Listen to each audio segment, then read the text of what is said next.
घुमंतू जातियों के लिए गठित होगा बोर्ड, योगी आदित्यनाथ। विमुक्त जाति दिवस समारोह में सीएम योगी का बड़ा ऐलान। शामली व वनटांगिया मॉडल पर बनेगा घुमंतू जातियों के विकास का रोडमैप। लखनऊ। उत्तर प्रदेश के मुख्यमंत्री योगी आदित्यनाथ ने रविवार को विमुक्त व घुमंतू जातियों के कल्याणार्थ आयोजित विमुक्त जाति दिवस समारोह में शिरकत करते हुए एक बड़ी घोषणा की। उन्होंने कहा कि प्रदेश सरकार घुमंतू और विमुक्त जातियों के कल्याण के लिए एक विशेष बोर्ड का गठन करेगी। साथ ही इन जातियों के लोगों को कॉलोनी और मकान उपलब्ध कराने की योजना पर भी काम किया जाएगा। योगी आदित्यनाथ ने विमुक्त जाति दिवस पर सभी को शुभकामनाएं देते हुए कहा कि नट, बंजारा, बावरिया, सासी, कंजड़, कालबेलिया, सपेरा और जोगी जैसी जातियां देश की वो वीर जातियां हैं जिन्होंने विदेशी हमलों के समय योद्धा के रूप में संघर्ष किया। उन्होंने कहा कि इन जातियों ने कभी मुगलों के खिलाफ तो कभी अंग्रेजों के खिलाफ अदम्य साहस के साथ लड़ाई लड़ी। मुख्यमंत्री ने कहा कि अंग्रेजों ने इनके पराक्रम से भयभीत होकर वर्ष 1871 में क्रिमिनल ट्राइब्स एक्ट लागू किया और इन जातियों को जन्म से ही अपराधी घोषित कर दिया। स्वतंत्रता के बाद भी 1952 तक ये कलंक इन पर लगा रहा। बाबा साहब भीमराव अंबेडकर के प्रयासों से 31 अगस्त 1952 को इन जातियों को इससे मुक्ति मिली।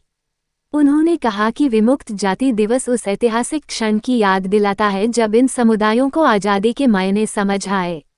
योगी ने कहा कि प्रधानमंत्री नरेंद्र मोदी के नेतृत्व में बीते 11 वर्षों में केंद्र और राज्य सरकार पूरी ईमानदारी से विमुक्त और घुमंतू जातियों के कल्याण के लिए कार्य कर रही है।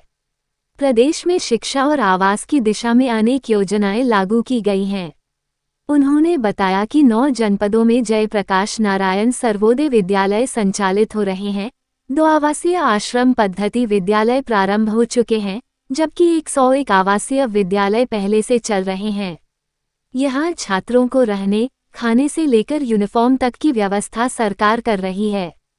इसके अलावा 264 राजकीय अनुसूचित जाति छात्रावासों में विमुक्त जातियों के बच्चों के लिए भी विशेष सुविधा दी जा रही है। मुख्यमंत्री ने वनटांगिया समाज का उदाहरण देते हुए कहा कि उनकी सरकार ने उन्हें राजस्व गांव का दर्जा दिया, मताधिकार का अधिकार दिया, उनके लिए घर, स्कूल और अस्पताल बनवाए। इसी तरह मुसहर, कोल, थारू, गौड़, चेरो और सहरिया जैसी जातियों के लिए भी योजनाएं संचालित की गईं।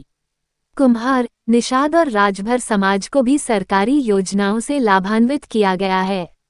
उन्होंने कहा कि अब विमुक्त और घुमंतू जातियों को भी जमीन के पट्टे और मतदान की सुविधा दी जाएगी। इस संबंध में उन्होंने समाज कल्याण मंत्री असीम अरुण से मंच से ही कहा कि घुमंतू जातियों के लिए बोर्ड का गठन किया जाए। उन्होंने विश्वास दिलाया कि जैसे शामली और वनटांगिया का मॉडल बना, उसी तरह घुमंतू जातियों के लिए भी योजनाएं लागू होंगी। मुख्यमंत्री ने ये भी कहा कि प्रदेश की पुलिस भर्ती में घुमंतू जातियों से जुड़े कई युवक युवतियों का चयन हुआ है, जो इस बात का प्रमाण है कि सरकार बिना भेदभाव के सभी वर्गों को समान अवसर दे रही है। इस अवसर पर कैबिनेट मंत्री संजय निषाद, मंत्री असीम अरुण, नरेंद्र कश्यप, संजीव गौड़, बैजनाथ रावत, बेचन राम, जीत सिंह खरवार, विश्वनाथ प्रसाद, YP सिंह, भगवान नाथ, डॉक्टर शोभा चौधरी सहित कई अन्य गणमान्य उपस्थित रहे।